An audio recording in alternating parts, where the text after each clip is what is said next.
대한민국 1등 부동산 가이드의 분양알림이 아나운서 조성일입니다.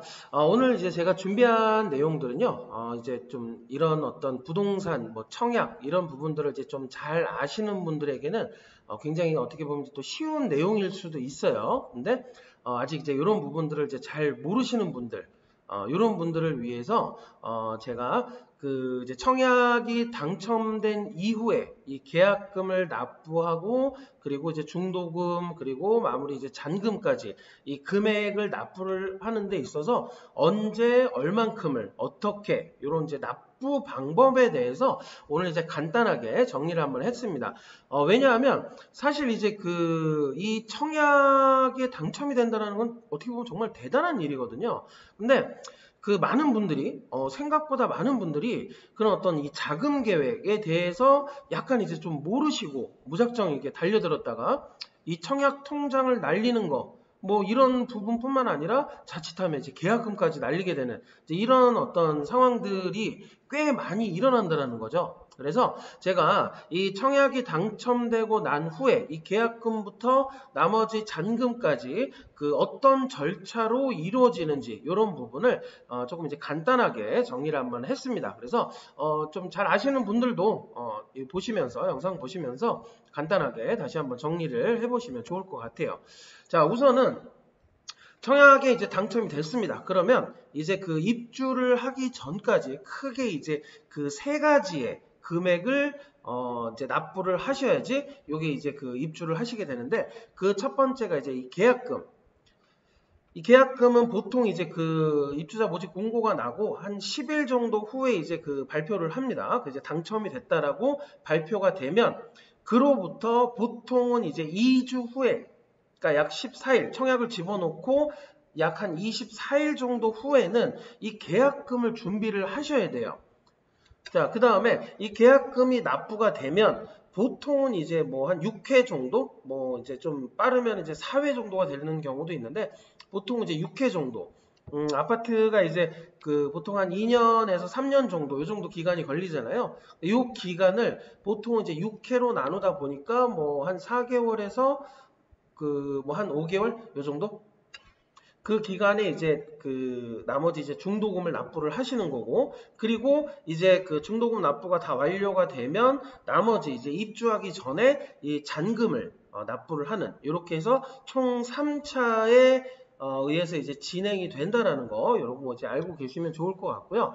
이 비율은 보통 이제 이렇게 약 계약금이 10%, 중도금이 60%, 그리고 잔금이 약 30% 이렇게 이제 진행이 된다라는 겁니다. 그래서 지금 이제 비율이 제가 이제 10%, 60%, 30% 이렇게 말씀을 드렸는데 사실 이거는 그 지금 이제 좀 많이 바뀌고 있어요. 여러 가지 이제 이번에 부동산 정책에 의해서 이제 그 이 비율이 많이 바뀌고 있다라는 거. 그래서 사실 이제 가장 정확한 부분은 그 이제 여러분들이 관심 있어 하시는 부분 그 이제 아파트에 입주자 모집 공고에 이런 부분이 이제 정확하게 나와 있습니다. 그래서 그걸 이제 확인하시는 부분이 이제 제일 중요한 부분이고요. 우선은 제가 여러분들에게 이제 설명을 드리기 위해서 가장 이제 어떻게 보면 이제 기본적인 틀이죠. 1대 6대 3. 계약금 10%, 중도금 60%, 그리고 이제 잔금 30%. 이런 이제 기준으로 된다라는 거. 자, 그런데 이제 이 부분에서 우리가 이제 그 고민을 해야 되는 부분, 이제 계약금, 중도금, 잔금이 이런 비율로 나눠져 있다라는 걸 이제 아셨을 때 여기에서 이제 고민을 해봐야 되는 부분이 어떤 부분이 있는지 제가 이제 중요한 거 한 세 가지 정도를 우선은 이제 좀 제가 여러분들에게 말씀을 드릴 거예요. 자, 그래서 제일 중요한 이제 고민의 포인트는 뭐냐면 이 부분입니다. 어느 지역에 있는 아파트인지, 특히 이게 이제 조정 대상 지역인지, 투기 과열 지역인지, 아니면은 비조정 대상 지역인지, 요 부분이 사실 제일 중요해요. 그러니까 요는 뭐냐면, 이 지금 제가 말씀드렸던 10%, 60%, 30%가 이 어떤 조건들에 의해서 이 퍼센테이지가 바뀐다는 겁니다. 그래서 지금 이제 이 그 조정 대상 지역 같은 경우는 이 퍼센테이지가 더 그 대출 부분이 이제 낮아진다는 거. 그러니까 예를 들면 중도금이 이제 60%를 납부를 해야 되는데 뭐 어디에는 뭐 50%까지 이제 그 대출이 되는데 어디에는 뭐 20%만 되고 뭐 이런 부분들이 그 비율을 달리하게 된다는 거예요. 그래서 지금 이제 보시면 우선은 이제 지역이 제일 중요해요. 이 조정 대상 지역 그리고 투기과열 지역은 이 중도금 대출과 잔금 대출 부분의 퍼센테이지가 굉장히 낮다라는 거. 그래서 내가 갖고 있는 어떤 현금의 보유 금액이 높아야 된다는 거. 네, 이런 부분이 이제 그 고민의 가장 이제 중요한 부분이고요. 그 다음에 이번에 이제 그 규제 정책이 강화되면서 이 주택 보유수, 예를 들면 이제 조정 대상 지역의 유주택자는 뭐 이거를 이제 그 입주 전에 언제 처분하지 않으면 아예 이 중도금 대출 자체가 그냥 안 나오는 그런 경우가 있다라는 겁니다. 그래서 우선은 이제 가장 중요하게 여러분들이 이 지금 그 어차피 이제 계약금 부분은 그 내가 이제 현금으로 납부를 해야 되는 부분인 거고 이 대출 부분이 이 중도금 대출과 잔금 이 부분 60%, 30%, 약 90%에 대해서 대출을 받아야 하는데 이 대출 금액이 얼마나 나올 수가 있느냐에 가장 이제 핵심적으로 고민을 해봐야 되는 부분은 바로 이 어느 지역이냐, 이 조정 대상 지역이냐 아니냐 이 부분과 그리고 내가 지금 다주택자인지 아니면 무주택자인지 이 부분에 따라서 이 부분, 이 퍼센테이지에 대한 대출 금액이 굉장히 낮아지거나 아니면 최대한으로 받거나 이런 부분을 그 판별을 할 수 있다는 겁니다. 그래서 이 부분은 이제 입주자 모집 공고 부분에서 이 부분을 반드시 중요하게 이제 그 보셔야 된다는 거. 요게 이제 그 첫 번째로 이제 말씀을 드리는 거고요. 자, 나머지 이제 두 가지 부분은 그 이제 구입 금액 이게 이제 3억 원 이하 그리고 6억 원 이상 9억 원 이상 15억 원 이상 이렇게 이제 구간별로 이 대출을 받을 수 있는 조건들이 달라지게 됩니다. 예를 들면 뭐 조정 지역에 이제 9억 원 이상일 때는 아예 대출을 못 받는 경우가 있고 또는 뭐 이제 거의 뭐 LTV 20%만 받을 수 있다든지 그리고 뭐 15억 이상은 그 대출을 받을 수 없다든지 이런 부분들이 있어요. 그래서 내가 이제 구입을 하고자 하는 이 아파트의 금액이 어느 정도인지 어느 구간에 있는지 이거에 따라서 이 중도금 대출과 잔금 대출이 몇 퍼센트가 가능한지 이런 부분들을 우리 여러분들이 이제 그 체크를 하셔야 된다는 거고요. 그러면서 이제 반드시 확인을 하셔야 되는 부분이 뭐냐면 이 LTV와 DTI를 반드시 확인을 하셔야 된다는 겁니다. 자, 이 LTV는 그 제가 이제 이전 영상에서 이 LTV와 DTI에 대해서 설명을 한번 조금 자세히 그 이제 해드렸던 그 부분 영상을 이제 업로드한 부분이 있어요. 그래서 한 번 더 확인을 하시면 좋을 것 같고요. 뭐 간단하게 말씀드리면 이제 LTV는 아파트 총 구입 금액에서 몇 프로 정도의 그 대출이 가능한지 부분이라고 보시면 될 거고 이 DTI는 내가 총 그 수입이 어느 정도인데 여기에서 그 어떤 대출이 차지하고 있는 비율이 어느 정도인가 뭐 이런 부분에 따라서 이 비율에 따라서 이 중도금과 잔금의 대출이 어느 정도가 나오는지 이런 부분을 이제 판가름하는 부분이다 보니까 이 부분을 입주자 모집 공고에서 자세하게 나와 있어요. 뭐 LTV 몇 프로, DTI 몇 프로, 이런 부분들이 이제 자세하게 나와 있기 때문에 요거를 이제 확인을 하셔야 되는 거고요.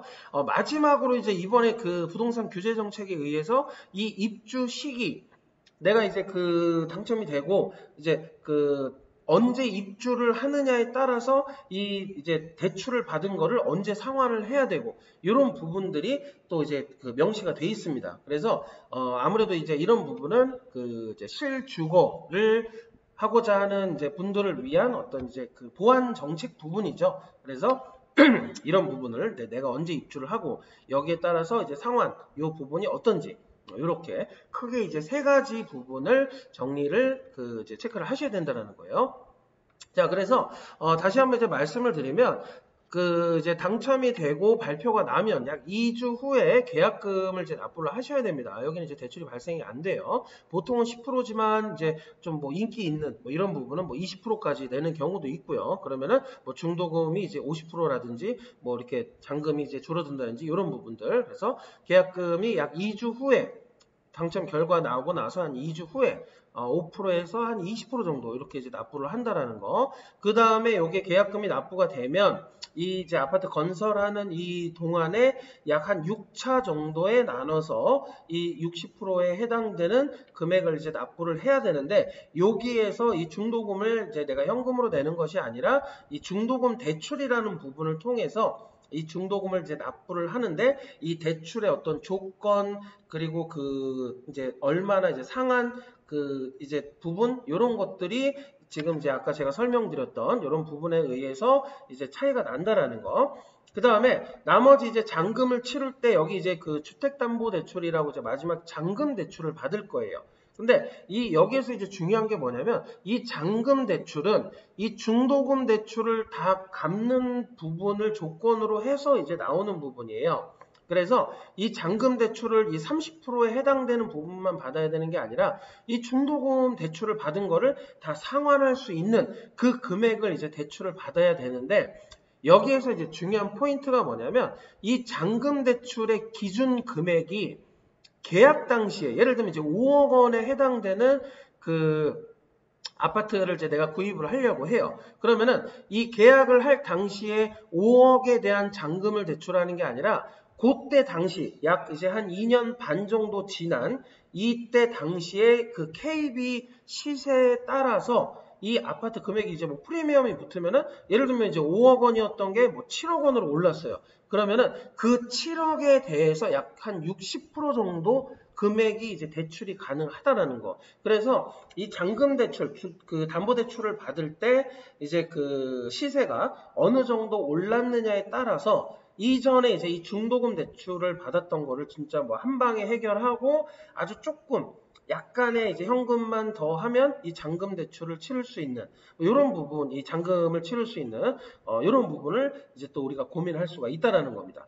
그래서 이제 계약금 2주 후에 10% 정도 낸다라는 거, 퍼센테이지는 다를 수 있고요. 이 중도금이 약 6차에 따라서 이제 대출을 받아서 이 60% 해당되는 5억 원 기준이면 약 3억 원에 해당되는 금액을 일정 부분 대출을 받고 내가 이제 그 준비하고 있는 금액을 더해서 이제 이 중도금을 진행을 하고요. 그 다음에 이제 입주 전에 마지막에 잔금 대출을 받을 때 이때 당시에 그 시세에 맞춰서 약 60%까지 가능하다라는 거.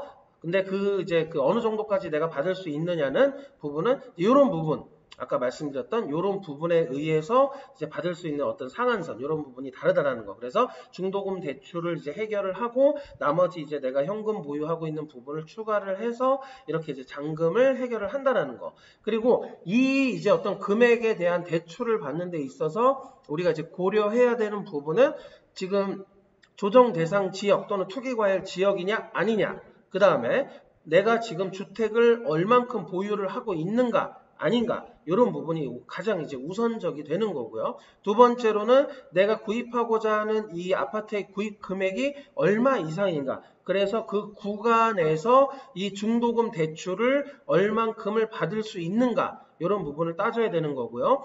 그 다음에 내가 이제 그 총 그 마지막 그 이제 주택담보대출을 들어갈 때 이 LTV 그리고 DTI를 고려했을 때 내가 받아낼 수 있는 대출의 총 상한 금액이 얼마인가, 마지막으로 내가 이제 그 바로 입주를 할 것인가 아니면 그렇지 않은가, 요렇게 어떻게 보면 총 이제 5가지죠. 요 부분을 고려를 해서 우리가 이제 어디 그 청약을 낼 때 이 부분을 이제 고려를 해서 자금 계획을 충분히 세우고 난 뒤에 이제 청약을 진행을 하셔야 된다는 거. 그렇지 않으면 아까도 말씀드렸지만 열심히 이제 준비해 왔던 이 청약 통장을 날리거나 또는 심각하게 되면 계약금까지 날리게 되는 아주 이제 이런 그 초유의 사태를 막기 위해서 제가 지금 이제 말씀드린 이런 부분을 이제 고려해서 충분히 자금 계획을 세우고 청약을 넣으시라는 부분을 이제 다시 한번 이제 제가 정리를 하면서 이제 당부를 드리고 싶습니다.